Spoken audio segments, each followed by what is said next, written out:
Hi lads, we're going to abstract inequalities today. So these are just, we basically want to prove something is true, okay? So these are basically, we've spoke about this before, anything squared is always positive. Anything squared is always positive or greater than or equal to 0. Why is that hold true? Well, if you look here, 4 squared is 4 by 4, which is 16. And also negative 4 squared is negative 4 by negative 4. That is, that is minus by minus gives plus. So that's also 16. So anything squared is always positive. So here we're saying that if I'm adding two numbers and they're squared, they're positive. Subtracting them, I don't mind, because if it's squared is also positive. Okay, so if I've anything squared is always positive or greater than or equal to 0, I should say. What about then if I put a negative outside of it? Well, this is positive because it's squared, and if you put a negative and a positive, you get a negative which is less than or equal to 0, and also here we have a less than or equal to 0. Okay, so basically we're going to be trying to prove anything squared is greater than or equal to 0. If I put a minus with it, it becomes less than or equal to 0. All right, anything squared is always greater than 0. So let's have a look at an example here. Well, this is our steps of how we're going to do them. So your statement is what you're given in the question. Prove that something is true. And how do we tackle them? We rearrange it until we come to something like this. Okay, when we have something like this, then we can say, okay, well, this is squared, so it's always positive. Therefore, the original is also true. Okay, so the easiest way to show you these is with a couple of examples. Okay. So I want to prove that x squared minus 6x plus 9 is greater than or equal to 0. Is it possible to write this as something to be squared? Well, you know from your quick way of squaring brackets, so that root of that is an x, root of this is a 3, and sign is a minus, okay? So the first one squared, twice that by that gets me my minus 6x, and the second one squared. Now, what can I say about this? So this is always greater than or equal to 0. Therefore, x squared minus 6x plus 9 is greater than or equal to 0. Okay, so we have what we started with. Rearrange it till you get something squared. You say that is always greater than or equal to 0 since it's squared. And then you just repeat your bottom one. Okay, so you repeat your bottom one. Okay. Always true. All right, okay, so let's have a look at the second one.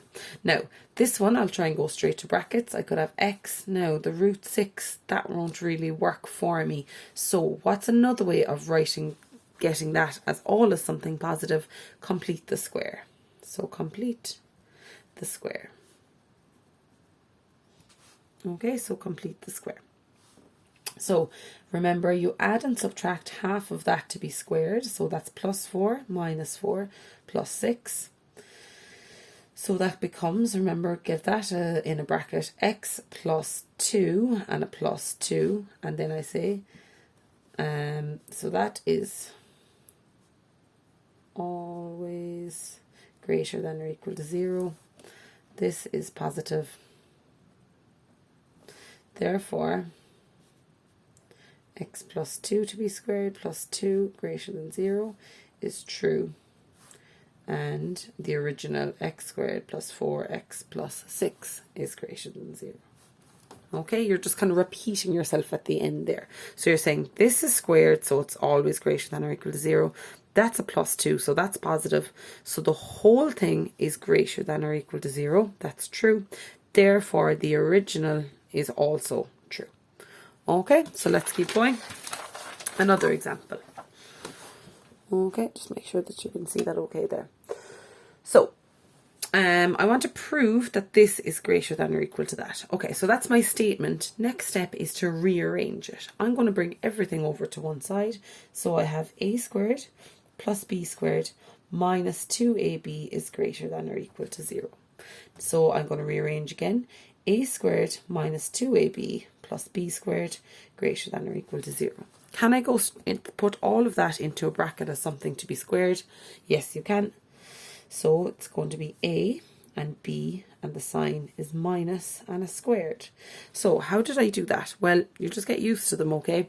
So the square root of that one is a, the square root of that one is b. Twice that by that gives me my minus 2ab, so that's correct. So this is always true.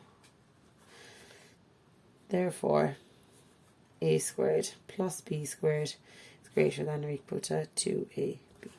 Okay, so you must say that it's always true, because something, or else you could put an arrow pointing at it and you could just say that's positive or greater than or equal to 0. Okay, just showing that you know that because it's squared, this is true. And then you just repeat your first line again. Okay, let's go on to another example. So I want to prove that a over b plus b over a is greater than or equal to 2. A and b are greater than 0. Okay, so what can I multiply across by to get rid of those two? I'm going to multiply everything by ab, by ab, by ab. How am I allowed to do that and it doesn't affect the sign? Well, it says here a and b are both positive, so I'm okay to multiply across by them. So b goes gone with b, so I have a squared. A is gone with a, so I have b squared. Greater than or equal to 2ab. This looks familiar. So a squared minus 2ab plus b squared greater than or equal to 0. This can go into a bracket for me. A minus b greater than or equal to 0. That is always true. Therefore, a over b plus b over a is greater than or equal to 2.